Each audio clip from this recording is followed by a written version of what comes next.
Our speakers for today represent Crime Stoppers, and two of them I will be reading a little bit about them.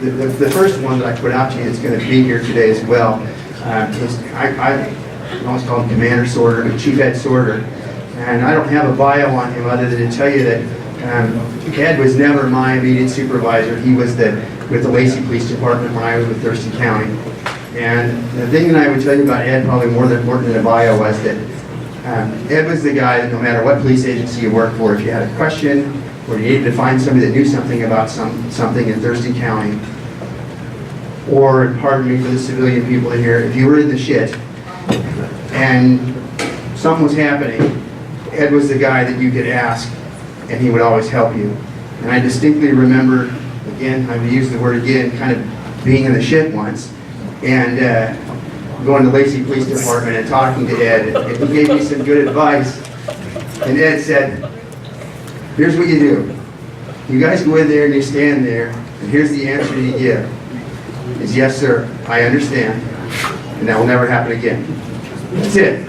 Your mouth shut and leave quietly. And that really worked out well for us. That was good advice for new people coming in. So Ed, I want to thank you so much for all your leadership as a commander, and then again as the chief of Evergreen State College. He will be up in a minute, and I will read also about our two speakers today. Merle, will you raise your hand? Okay. Merle Carter is the current Director of Media and Public Relations for Crime Stoppers of Puget Sound, which serves an area of 4.2 million people in Washington State. He has been with the Seattle Police Department for over 4 decades and served most of his career in the Criminal Investigation Division. He is the former co-host of the CNN Fox Radio Police Cop Talk Show, Cop Talk Radio, a CBS, NBC, ABC, Fox TV crime prevention specialist, and is rated as the Police Executive Protection Specialist. He has been a television spokesperson for a number of police films, including Manhunt Live, The Search for the Green River Killer. Some of his professional awards include the ACES Lifetime Achievement Award, co-winner of the Television Emmy for Police Movie Northwest Crackdown. Director Carter has been selected to Who's Who in Law Enforcement and is a 2-time winner of the prestigious CSUSA CSI Crime Stopper Police Coordinator of the Year Award. He was the former national president for the Fellowship of Christian Peace Officers, and for the past 9 years has served as law enforcement spokesman for the Q13 Fox television show Washington's Most Wanted. Director Carter is also heavily involved in his community. He was the former president of the Emerald City Seattle Rotary Club, committee member of the University of Washington Evans Scholar Foundation, board member for the Seattle Police Foundation, founder of the Aurora Kids Club Foundation, and currently serves as the director and coach of the Kings High School Golf Program in Shoreline, Washington. Director Carter has given over 1,200 public law enforcement related speeches throughout the United States and Europe. Round of applause for our first speaker.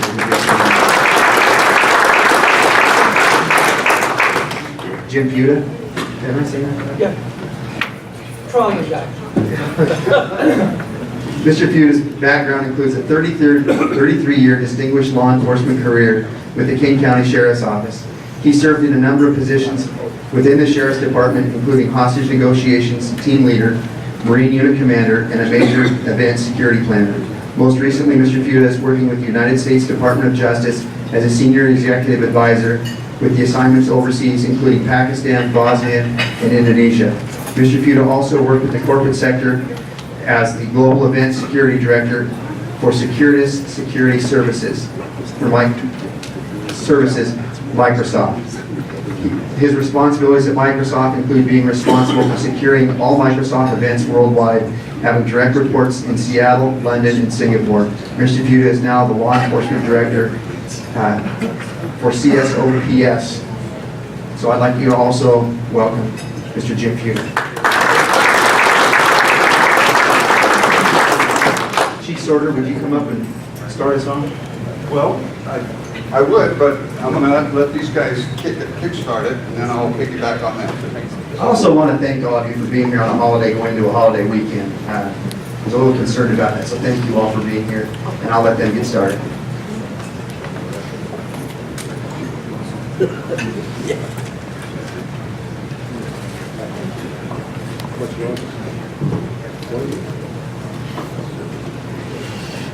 If you'll just stay with me a minute here, Sheriff.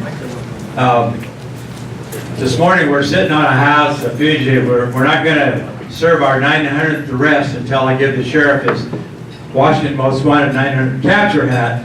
So, Jimmy, you can call him because now they got the hat. There you go. Thanks, Sheriff. Thank you so much.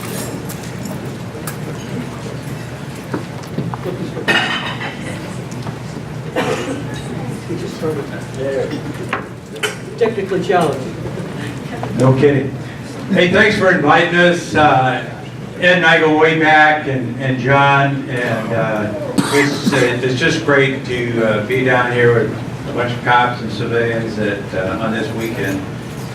We're here today to share a little bit about what's going on, not only in Crime Stoppers, but international, and some of the initiatives that we're taking. So a lot of you are going to, everything I say is pretty much in that handout. So I remember in the police academy, somebody said you don't have to take any notes. That was like a bonus. So you can just watch and you can read the notes later. But look up here. Crime Stoppers was started back in 1976 by a guy named Greg McAlee, who, like a lot of us, he was a major crimes investigator, had a homicide he couldn't solve through regular police work, and so he talked his chief into doing something innovative. They did a reenactment of the homicide that took place. Basically, it was a gas station where two employees were hogtied and shot in the ear, and they both died at the scene. It was kind of a case that was going nowhere quickly. So Greg asked his chief, said, I'd like to do something innovative. What if we put something on television tonight about the crime, and let's also set up a phone line where people can call in. In those days it wasn't truly anonymous, but they called it anonymous. And he said, how about if we offer a cash reward for the information that leads to an arrest and charge? And so he did put it on the television that night. Very short period of time. A lady had actually called in and said, I don't need to be anonymous, but I thought maybe some of the things I have to say could be important. I have a hobby. And so obviously Greg took all the tips that night on the phone line. He said, well, what's your hobby? So I write down license plates. And he said, well, that's cool. What else what else is going on? And she said, well, I live across the street from that gas station. And I wrote down 2 plates. Would you be interested in that? He said, of course not. I mean, why would I? No. He said, yeah, absolutely. So the 2 plates, one of them turned out to be the suspect vehicle. And 48 hours later, they had the first suspect. And a few hours later, they had number 2 suspect. All based on one tip that came in. That was the very first crime solved in Crime Stoppers in Albuquerque, New Mexico. You see up on the screen, it's a combination. It's the cops, the media, and the community that work together. I tell you this for sure, in my experience, if any one of those entities doesn't cooperate, doesn't work, you just don't have a program. And so fortunately, the 3 combinations, the media, cops, and the community, really work well. We're going to talk to you today about a lot of things, and we're going to run through these. We're also going to talk about a P3 app that's revolutionized the number of tips that we've had in the Seattle area. We cover Kane, Snow, Kitsap, and Island counties. That's about the 4.2 million people. And with the P3 app, since we started that, our tips have quadrupled. And since we actually informed the community how to use this anonymous P3 tip that's free to the public, you can put on any smartphone, iPads, anything, and you can report, upload videos, photos in real time to the cops, and you can communicate anonymously doing that. It took about 2.5 years to develop the software, but it is foolproof, and we've yet to have a glitch with it. What do we provide? I know that Ed is bringing on some of the other departments, sheriff's departments down here. I can't think of a better tool at Seattle PD when I started this. I was clear back in summer of 1987. I met a guy named John Walsh who came through Seattle, and we met, and he was talking about his mission. He hadn't yet done anything with the television side. He said, I'm just here to meet guys to see if they'll help my cause. Well, since that time, John Walsh went on in July of 1988 and started the show Washington's Most Wanted. Had a tremendous run on Fox for 26 years. Then he moved to the Lifetime Network. Now he's on the Justice Network. So we've maintained a really close relationship. And the good news is that at that time, I didn't know anything about Crime Stoppers, and Chief Fitzsimon sent me to a place called Casper, Wyoming, the booming metropolis. And it was a Crime Stopper conference. Now I called my peers around the country because I was working on Green River, and I go, what is Crime Stoppers? Because in my mind it conjured up, that's the guy in the dog suit. And I knew I wasn't going to wear that stupid dog suit. Sure. So anyway, they go, no, stupid. Go to the conference, see what it's all about. And I found out how the anonymous tip thing called Crime Stoppers has really functioned around the world. We're going to talk more about it. What do we provide? 24/7 hotline. The 1-800-222-TIPS is anywhere in North America. If you call that number, you get routed to the nearest Crime Stopper program, which will take that information anonymously. Posters, billboards, electronic signs, fugitives, the Washington Most Wanted show. David Rose and I and another Perella Lewis met with Fox Network 9.5 years ago, sat down with a concept and thought, well, this Crime Stopper thing works pretty well. Let's do something with the television side. We started with a 15-minute production. That turned out to be so successful. All the ads were sold, and you're not on TV unless you get your advertising. Everything sold out. Then it went to a 30-minute. And now I'm happy to say, starting in our 9th season, it's been sold out. And actually Fox's #1 show in the Seattle region for the past 9 years. We feature fugitives. What can we do for you? If you have a fugitive, if you have a case that you would like to be featured on Washington's Most Wanted, whatever it is, all you have to do, my contact numbers are in the packets. We would love to assist you. We haven't had 900 captures, pretty good success rate. And these are people that are pretty serious. We only feature felony suspects. We don't do any misdemeanor cases. And so it's been one of the best things we've ever been involved with. We do media, we have radio, we TV, digital, we do all kinds of statewide coverage, and U.S. and international. We're currently working, and Jim's going to talk about it in depth. Jim and I will be leaving for Bosnia here in a few days to teach the European community about a new app called B1, and he's going to go in depth about that. Just turned it off again. Turned it on. That's not good.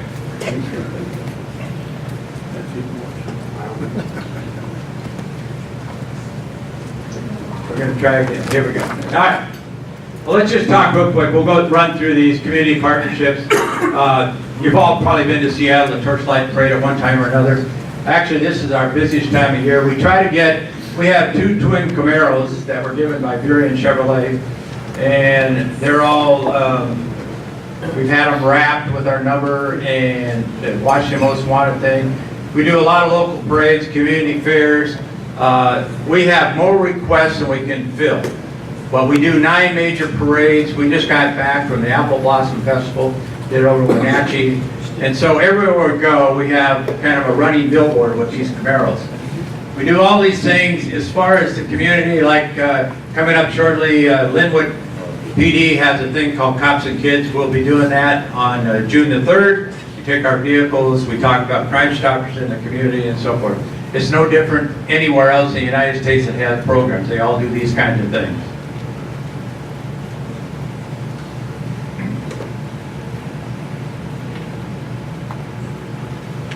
Talk a little bit about statistics. Statistics are only as good as the day you present them because everything changes.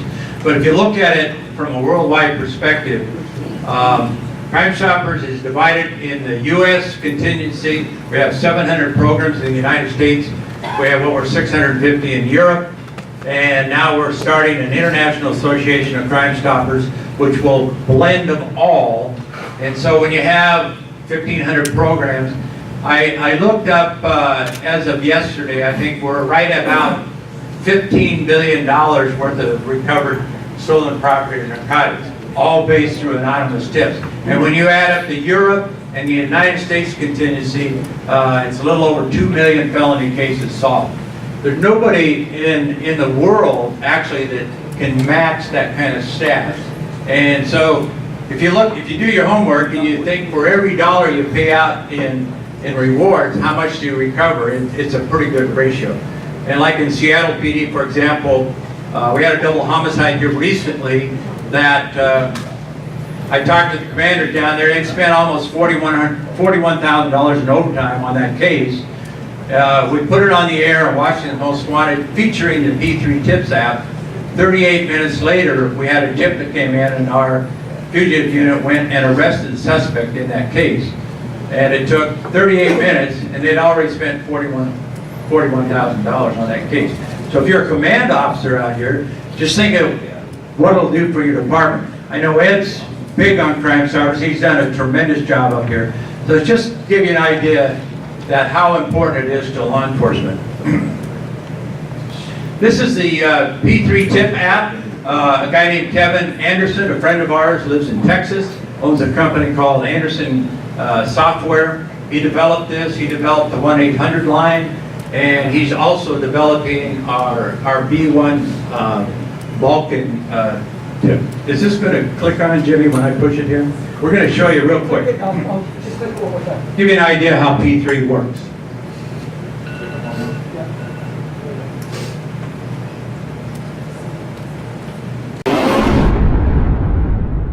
If this is an emergency situation, please call 911 right away for immediate assistance.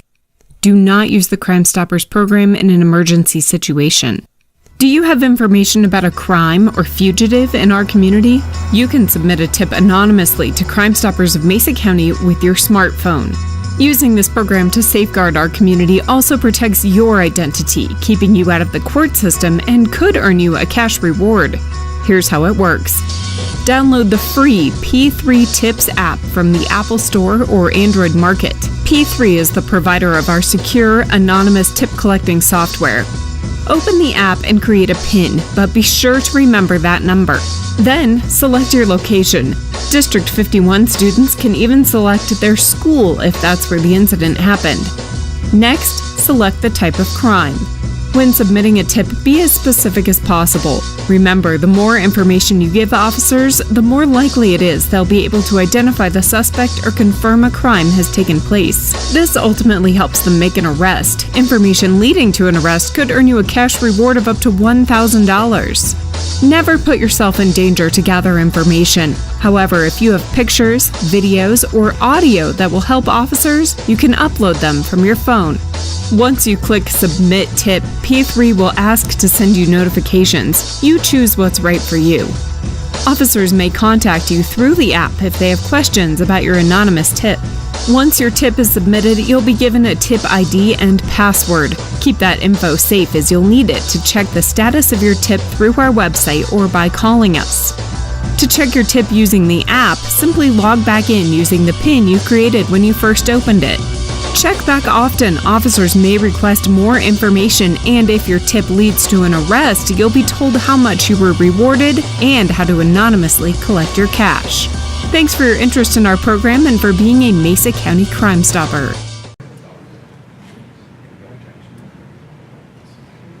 We're now going to get into, and listen, when we go out in the community, this P3 app, I looked at it and I tried to, we've had experts try to break it down, took 2 years to develop it, but I'm guaranteeing you, if you're someone in this room that has interaction with kids in school or in your police department or your community, the P3 Tips app is a huge tool in this tech-savvy world we live in.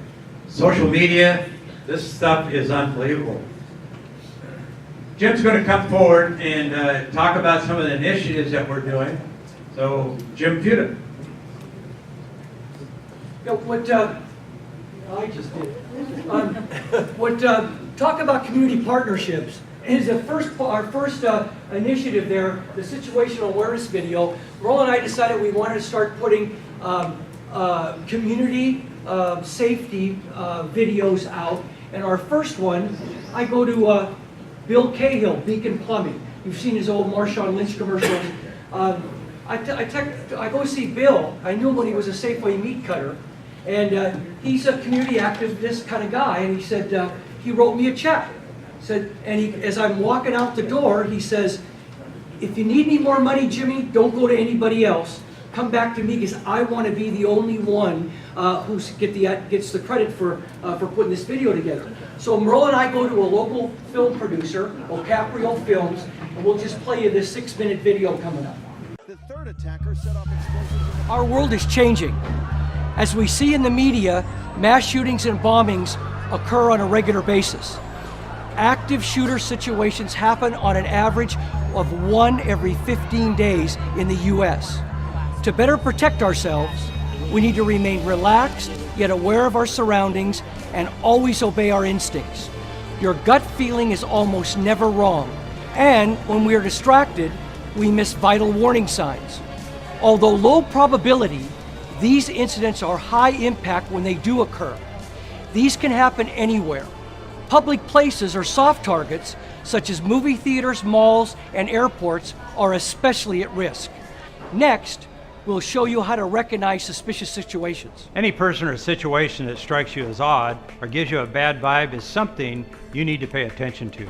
Crime Stoppers recommends that you ask yourself these intuitive questions. Who's here? Where are they?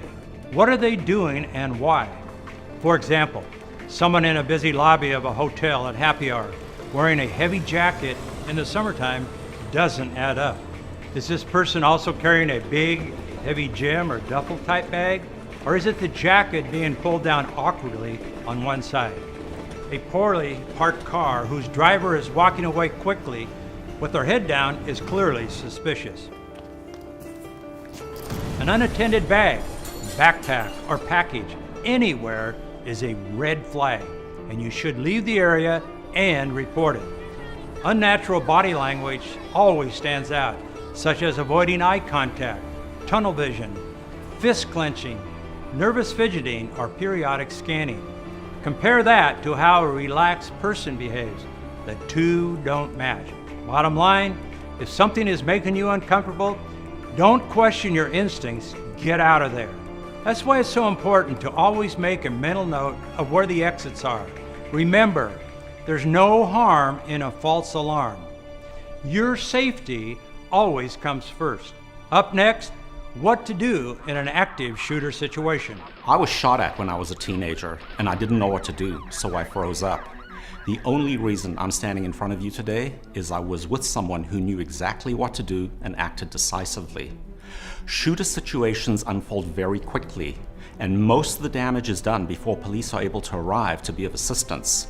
What you do in those first few minutes could very well save your life. Let's take a look at a few scenarios. Everywhere you go, whether it's this office, a salon, a mall, school, or even a restaurant, make casual mental notes of where your exits are. If you can, go to those exits to see where they lead to. Next, look for any structure that could stop or slow down a bullet, such as a concrete planter box, a pillar, or a wall, or this structure over here. Any hiding place that cannot stop a bullet is known as concealment, such as hiding under this desk with the chair pulled in very close, or perhaps behind some curtains in a boardroom, or between some clothing racks when at the mall. Next, identify any room that you could lock or barricade yourself in if you were not able to leave the building. Ideally, the door should open inwards. We call this a safe room. We've heard gunshots. Our best option is to always make it to an exit and keep moving until we're several blocks away. If that is not possible, make your way to the safe room. Others might follow you there. I know this sounds callous, but do not stop. to help injured people. This will only slow you down and increase your chances of being shot. Once we're in the safe room, we're going to quietly close the door and then lock and barricade it with whatever is at hand. Move away from the door and spread out. Put cell phones in discreet mode and be very quiet and make sure the lights are turned off. Do not open the door again until you have authenticated with 911 that it is indeed law enforcement before you open that door. If the gunman enters the room, you need to act decisively and violently. You will be fighting for your life. If the gunman is able to get into the room, suppress the gun and push it towards the floor while someone else strikes him as many times as possible with a weapon of opportunity. If you're unable to control the gun, you must still attack the person with everything you have. It might be a coffee pot, it could be a fire extinguisher, a potted plant. Any weapon of opportunity must be used, and it must be used violently and decisively. When the police arrive, do exactly as they say. Don't point or make any sudden movements or hold on to officers for protection. It's important to be quiet until an officer speaks to you first. Remember, the police are sorting out a chaotic situation. They know who's injured and where, and paramedics are already on the way. If you aren't able to leave the building or get to the safe room, hide behind cover or conceal yourself. Again, silence your phone, keep very still, and don't reveal your location until police arrive. Remember, quick thinking in a dangerous situation can save your life. Always have the mindset that no matter what, you will survive a traumatic event. Crime Stoppers has published this information as a means of sharing with you some safety awareness tips to help protect you and your family. We hope these demonstrations and proven tactics have given you some insight and peace of mind as we move forward in our ever-changing and increasingly turbulent world.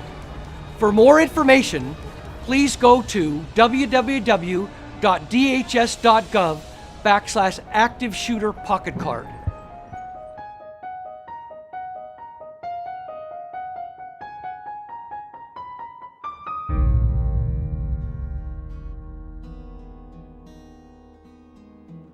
So what we've done, have gone forward with other initiatives. We've gone into some more like human trafficking things. I went back to Colorado Springs, got vetted by Exodus Road, which is an NGO that deals with human trafficking mostly in Southeast Asia. What they've done now is developed a program called Traffic Watch. And what that is some kind of program that they develop, computer software, that they download some information that targets locations. Then citizens go out and just observe, take license plate numbers, photos, those kinds of things, which puts a package together to give to the police department for further investigation and or to do raids on human trafficking stuff. We're looking for someone to give us a grant, and Philip Morris Cigarettes is we've applied for a $3 million grant with them to further this Balkan initiative, we call it, but that's all transnational crimes. Anderson Software developed, we're calling it a B1 app, Balkans 1, for human trafficking, terrorism, illicit trade, and that's why we went to Philip Morris. They're worried about their illegal cigarettes. Illegal arms dealing, and narcotics trafficking. So those 5 crimes is what we're going to these countries for. The border between you see Bosnia and Croatia. Croatia went into the European Union too soon. The border is still corrupt, and so much that Slovenia, which is already in the European Union, is still keeping their border crossing up on the other side of Croatia. So having worked in Banja Luka, Bosnia with the Serbs, the bad guys in the war that they had there in the 90s, I have a trusted person there because corruption is usually the issue of why this stuff is allowed to flourish. Well, that is the last jump-off point that brings all those transnational crimes into the European Union, and once they're there, makes it more difficult, or makes it much easier, I should say, to bring that stuff to the United States. So we're going to be bringing 4 countries together, Bosnia, Croatia, Serbia, and Slovenia. Moldova now is not coming. We'll meet with news people there. I got 2 TV stations. We'll meet with trusted agents from each one of those trusted decision makers from those 4 countries. And we meet with a bank guy.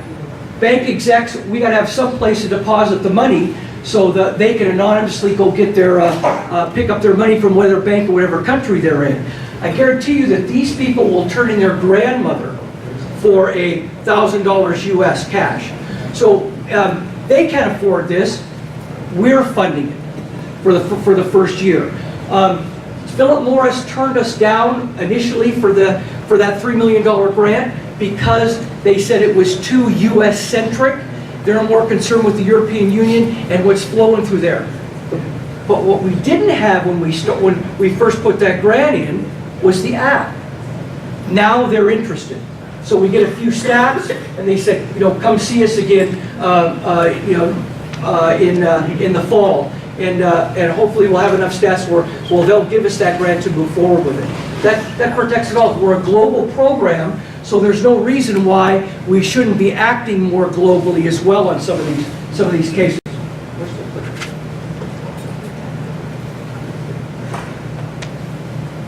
So I mentioned these 5. That's the focus there. Do I care if they have a burglary in a small village in Serbia? No. But these are the things that affect us and that affects people globally. So we're focused on the Balkans. All that says is what happened from, you look at number 2 at Bosnia, that quarter of the women working in nightclubs claim that they were forced into prostitution, and the UN peacekeeping mission didn't help. How the UN peacekeeping mission worked back then was they had, let's say if I was from Nigeria and I made the equivalent of $5 US a week, now they take a UN mission for a year and they're making Western world wages. They go back to Nigeria as millionaires. Do they care what's going on there the year they're there? Absolutely not. And they were actually letting the prostitution, the human trafficking stuff flourish at that particular time. And that's what the situation is there now. It's continued to go through and flowing through the Balkans into Western Europe. So we're going to deal a lot with the human trafficking side of it. I have to admit that having been a cop for 33 years, my patrol district was the airport strip during the Green River era, and I'm embarrassed that I didn't know what human trafficking was and how many of those women were forced into the prostitution world back then. And maybe I think we were all at that time a little ignorant of how much profit is made from this, and how prevalent it is even in the United States. So huge criminal enterprise. It's only number 2 to narcotics trafficking, and along with the second and third, along with the illicit arms dealing. So some of the stats. This is old. It's 48 million people worldwide are enslaved, mostly coming out of Southeast Asia from the corruption side of it. But even this chart has changed, where you've got Central and South Asia going in through Turkey, into the Balkans, into the European Union. So 9.2 million new slaves per year. That makes 1 new slave every 4 seconds. 0.2%, with all the NGOs, the UNODC, 0.2% of human trafficked slaves are saved every year. The problem is 0.6% are going in for whatever reason. Whether it's you're in a small village in Thailand and I've got 4 daughters, sorry hun, the rest of us got to eat, you're going to go with them. Or the traffickers come to 3 or 4 pretty girls and they say, let us take your daughters. They don't have a life here. Let us bring them. We'll educate them. We'll give them a job, that kind of thing, and they end up in the brothels. So types of human trafficking. Women and girls comprise 80% of it, mostly for sexual exploitation.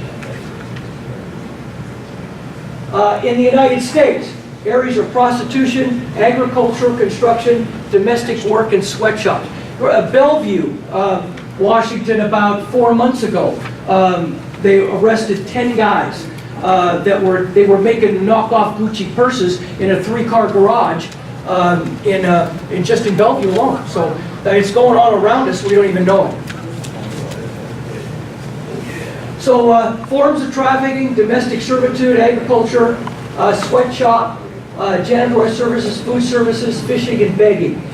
These guys in this boat, Kevin Campbell, who is the Vice President of International Operations for the Exodus Road, said some of these people don't get off boats for 18 months at a time, and that's how they live. So the sex trafficking, street work, brothels, mail order brides, dancers, pornography. In fact, the pornography thing, Kevin showed me a picture of a softcore porn thing, and I said, I kind of looked at him like, why did he show me this? And he says, he looked at it, and he just laughed at me. He says, don't look at the girl, look at the wording behind it. They're in Russia. That was in Cyrillic language. Tells you where that stuff's coming from.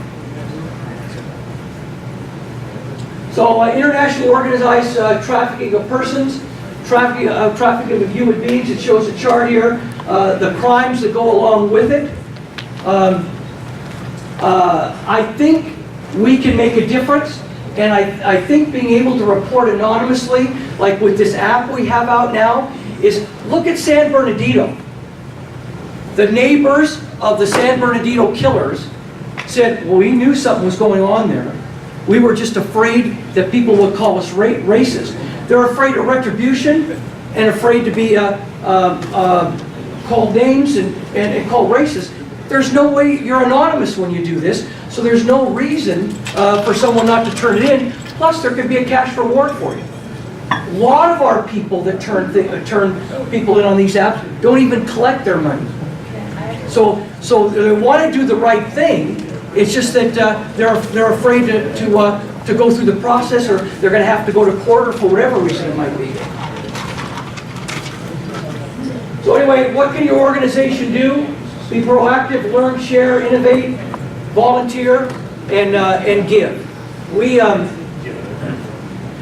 We've been going out. We've started to bring business into this, and what's been happening in the past is public shaming of businesses. Nike was caught years ago. Somebody in a sweatshop somewhere was sewing tennis shoes, and what did the press come out and do? And these groups, they shamed them.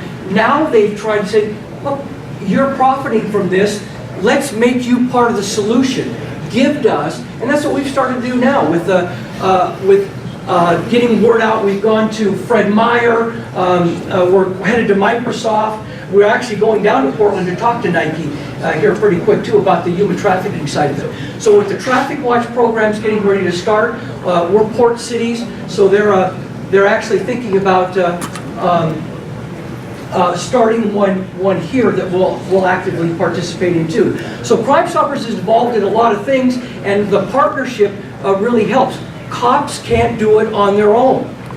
They've got too much to do, spread too thin, as you guys well know down here, with a property, the land area that you guys cover, so we need to move forward somehow. So, anyway, I'm done. Question? I'm done talking.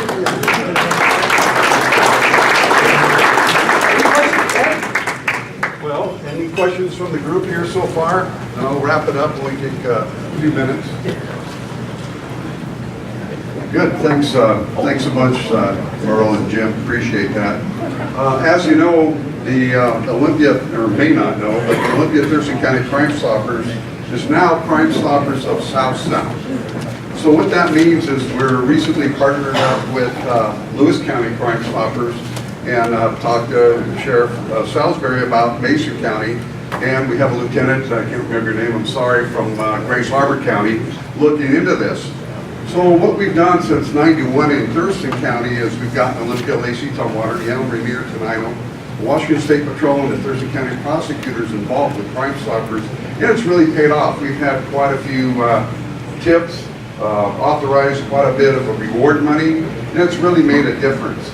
The purpose of this whole presentation today is to offer up that partnership with Grace Harbor and Mason County to try to implement Crime Stoppers and use it wisely. And what I mean by that is this is a community policing program. It's for citizens, it's for your detective, your deputies, your officers, so they can use Crime Stoppers to help get a tip that will literally save dozens, if not hundreds of hours of investigator time, just that one call, that one tip. But one of the biggest hurdles I've found is educating and training law enforcement to use Crime Stoppers, how to use it. Get the number out there. Some agencies have Crime Stoppers on the back of their business cards. And when you run into a dead-end road out there investigating crimes, you can use that card. And it's amazing when folks know they're going to be anonymous, that one tip's going to come through that's literally going to save a lot of time. It can cost a lot less money. So it takes a while. We're just starting out with this expansion of the program to these 4 counties, and we're offering up training, education to your deputies, your officers, to come out, show them how to best use the program, how to use it in your community, how to promote market Crime Stoppers, and make a difference. It will make a big difference in your community. So keep that in mind. John, Crime Stoppers of SouthSound.org. Is that it? Okay, see, I got that right. Yeah. I would be remiss too if I didn't at least thank John Martin. Raise your hand, John. He's our past president, last 2 years of Crime Stoppers. Howard Bronson, right there, he's our new president. Welcome, Howard. Chris Lawrence, vice president, was vice president, and Marta from our board. Thank you, Marta, for coming today as well. So with that, keep us in mind. We'll be contacting you in the cities and the counties we're talking about and offering up materials or information or training, and we'll gladly come and help out and get this kick-started for our South Sound area. Now keep in mind, we don't have 4.2 million, but we probably have 500,000. Do we get crimes? You bet. Not as often as Seattle, but they're here and they're happening all the time. So I think we can make a big dent in crime by using this program wisely. In your packet, there's a specific couple pages for law enforcement agencies, exactly what we can do for you and how to contact us, what types of cases, what's expected and so forth. Ed's done a great job down here, and anything we can do to partner, because we're all partners in this thing, it's going to make a real difference in our communities that we serve. And the citizens love this stuff. We honor citizens all the time that some of them don't want to remain anonymous, and we give them awards in public thanking them for taking the time. And so anything you can do to help Ed kick this off, it's going to be to your benefit, no doubt. Good, thanks, Merle. So Sheriff, we'll turn it back over to you.